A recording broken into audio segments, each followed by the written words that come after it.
Alors, la Société Saint-Vincent-de-Paul a été fondée à Paris le 23 avril 1833 par Frédéric Ozanam, qui a été, d'une certaine façon, impressionné par la pauvreté de son milieu et surtout qui a été comme mis au défi par des jeunes parce qu'il était à la Sorbonne, à Paris, et on lui disait « Qu'est-ce que l'Église fait pour les pauvres? » Alors, ils ont résolu de fonder ce qui s'est appelé au début une conférence de charité, qui est devenue plus tard, parce qu'il y avait un de leurs membres qui était un dévot de Saint-Vincent-de-Paul. Ils ont pris le patron comme Saint-Vincent-de-Paul, ça s'appelait la conférence Saint-Vincent-de-Paul et plus tard la Société Saint-Vincent-de-Paul. Alors, avec les années, ça s'est multiplié et un jeune homme un jeune docteur de Québec qui est allé en France et qui était au contact avec les Vincentiens, s'appelait Louis-Joseph Pinchot. Et quand il est revenu à Québec, il a fondé la Société Saint-Vincent-de-Paul, la première conférence à Notre-Dame de Québec, le 12 novembre 1846. Donc, cette année, la Société Saint-Vincent-de-Paul à Québec et au Canada a 170 ans. Bonjour, je vous souhaite la bienvenue à la ruche de M. Vincent de la conférence Saint-Vincent-de-Paul de l'ancienne Lorette. On a la chance d'avoir environ 75 bénévoles qui sont là pour apporter leur aide de différentes façons. Ceux qui répondent aux appels plus directement, qui répondent aux appels des bénéficiaires, donc les téléphonistes, ensuite les bénévoles qui vont rencontrer les bénéficiaires à domicile, qui viennent ici avec eux à certains moments pour compléter les besoins au niveau de l'habillement ou les autres besoins. Vous allez voir tout à l'heure, on a des bénévoles qui sont du côté des meubles aussi, sur le camion, du côté des jouets, du côté de l'aide alimentaire. Donc, un ensemble de services qu'on peut offrir grâce à ce premier travail ici qui nous permet de générer les fonds dont on a besoin pour apporter toutes sortes de formes d'aide à nos bénéficiaires. Alors, les services qui sont présentés ou qui sont offerts à la Saint-Vincent-de-Paul, c'est principalement de l'aide alimentaire, mais il y a également l'aide vestimentaire et l'aide en ameublement. Alors, ce sont les services essentiels, dans le fond, que les personnes ont besoin, que les gens ont besoin, afin de pouvoir vivre convenablement. C'est un service de première ligne aussi, puisque ce sont justement des besoins essentiels à couvrir ou à aider les gens à pouvoir avoir accès à ces services-là.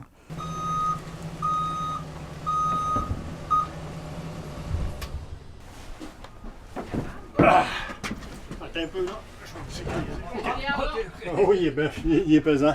Mais il est tout en bois plein, c'est un beau meuble, un super beau meuble. Hein? Bon, les meubles qu'on va chercher, qu'on ramène, ils servent aux familles qu'on aide. Donc, les familles vraiment dans le besoin, on leur donne. Ou on les vend très, très peu cher, mais en général, on leur donne. Laveuse, sécheuse, ou que ce soit un meublement pour une chambre ou une salle à dîner. Mais le gros des meubles qu'on recueille sont vendus parce que notre besoin d'aide est beaucoup en argent. Pour l'épicerie, pour les semaines de vacances l'été, là, dans des loisirs municipaux, ça sert aussi pour l'entrée scolaire.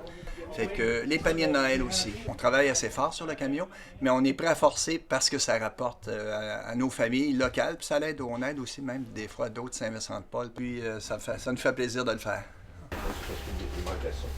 Oui, votre revenu 31? Oui, moi c'est l'appartement en c'est pas l'appartement en Il y a quand même un programme qui est, tantôt je n'ai pas parlé, mais qui est un programme qui s'appelle Solidarité Partage, qui permet d'avoir des petits prêts. Et ces personnes-là doivent rembourser lorsqu'ils le peuvent, mais assez spécialement, c'est que ces prêts-là sont généralement tout remboursés.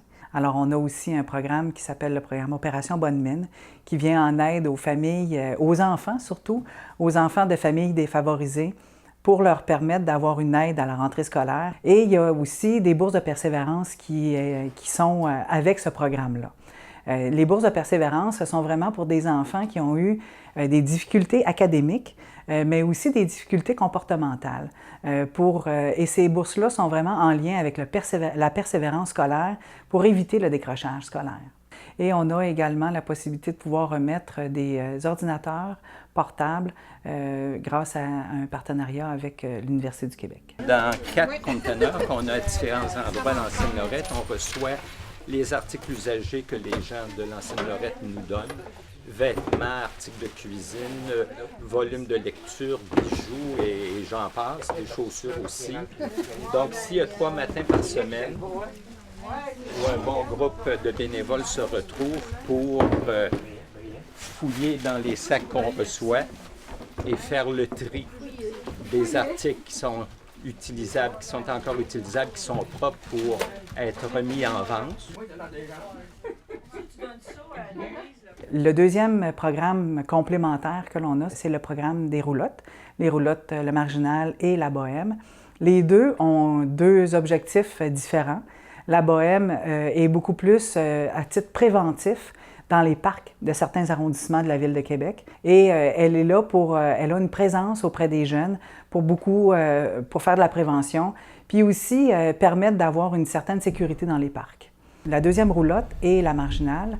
La Marginale, bon, évidemment, cette roulotte-là va plus en Haute-Ville, Basse-Ville, 3 fois semaine et se déplace avec des repas et des sacs de dépannage, de nourriture.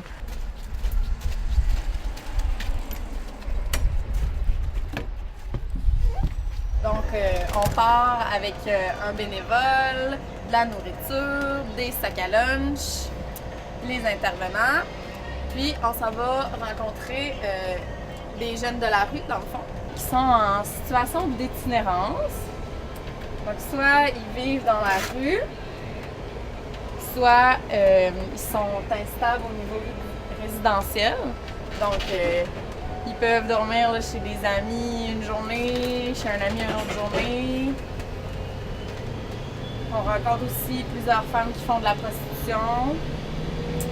Beaucoup de jeunes qui ont des problèmes de toxicomanie.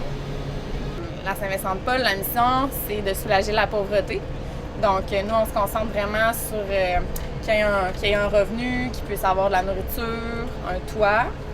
Puis, pour les choses que le réseau est capable de combler, on fait beaucoup de références. Donc, les références là, dans les centres de santé, vers les carrefours jeunesse-emploi.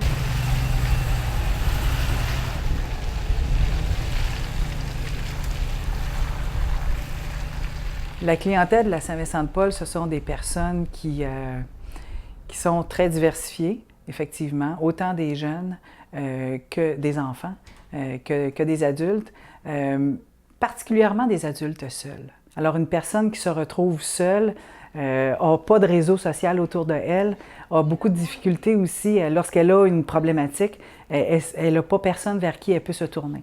Alors, la Saint-Vincent-de-Paul est là pour pouvoir lui aider à passer à travers quelques difficultés. Et évidemment, comme l'aide alimentaire est le principal, souvent les gens, lorsqu'ils viennent chercher ou demandent une aide alimentaire, bien, des fois, il y a peut-être autre chose aussi à l'arrière de ça. On va sortir des bureaux, des matelas, puis qui ont été chercher des maisons. Puis on va rentrer ça en dedans pour moi, après ça, on les vendre. Il faut tout vérifier les poches, s'il n'y a pas quelque chose. C'est pas brisé. Mais je pense que ça, monsieur. De l'argent. Il n'y a pas des sous, mais là, des fois, c'est des vieux papiers. Si on fait juste donner de l'aide pour donner de l'aide, ça peut être tout le temps qu'on va le faire. Puis il y a des gens qu'on va toujours le faire aussi pour diverses raisons. On n'est pas là pour juger le besoin de la personne. Mais lorsqu'on peut voir ou lorsqu'on voit qu'il y a une possibilité d'aller plus loin avec la personne, alors on se permet de lui proposer de faire des ententes et de pouvoir lui faire un prêt pour pouvoir redevenir un citoyen à part entière, si on peut dire. Moi, ce que je fais, c'est que je rouvre les sacs des dons des gens, là, tu sais. Fait qu'on fait le tri ici, puis on garde ce qui est à garder ici, puis on le transfère ailleurs dans d'autres organismes qu'on ne garde pas ici. On répare les meubles, on fait toutes sortes de réparations. Là. C'est important. Ce qu'on peut réparer, on répare. Ce qui n'est pas réparable, on essaie de faire la récupération, on garde les morceaux pour d'autres meubles. Les bénévoles qui s'impliquent à la Saint-Vincent-de-Paul, c'est qu'ils ont à cœur de vouloir aider les gens. Parce que, je le répète, c'est un service de première ligne, la Saint-Vincent-de-Paul. Lorsqu'une personne vient demander de l'aide alimentaire, même si on dit première ligne, c'est peut-être le dernier recours qu'elle vient, là, après avoir tout payé. Ce qui lui manque, c'est pour manger. Bon, ici, là, ça, c'est tout... ça, c'est les desserts, les biscuits, tout ça. Ça, c'est des gugus. Nous autres, on appelle ça des gugus, ce qui veut dire... Il y a la distribution de nourriture aussi. Les gens vont à différents endroits où sont les conférences. Généralement, c'est souvent des sous-sols d'église. Alors là, périodiquement, des fois c'est toutes les semaines, des fois c'est 2 fois par mois, il y a des distributions de nourriture. Évidemment, il y a toujours les fameux paniers de Noël. Chaque année, on distribue quelque chose comme 5 ou 6 000 paniers de Noël dans la région de Québec. C'est traditionnel. Il y a des fêtes d'enfants aussi, les cadeaux, etc. Dans le temps des fêtes, on s'ajuste à la saison, évidemment. La guignolée, c'était, à l'origine, c'est encore aujourd'hui, c'est une façon d'aider les gens qui sont plus démunis à l'occasion de Noël pour qu'ils puissent fêter Noël un peu comme tout le monde. La plus belle marque de reconnaissance que l'on peut retrouver des gens qui utilisent les services, c'est lorsqu'ils reviennent pour nous dire qu'ils ont eu accès aux services. Maintenant, ils vont bien, ils sont capables d'être autonomes et ils remercient la période où ils ont pu avoir accès à ce service-là.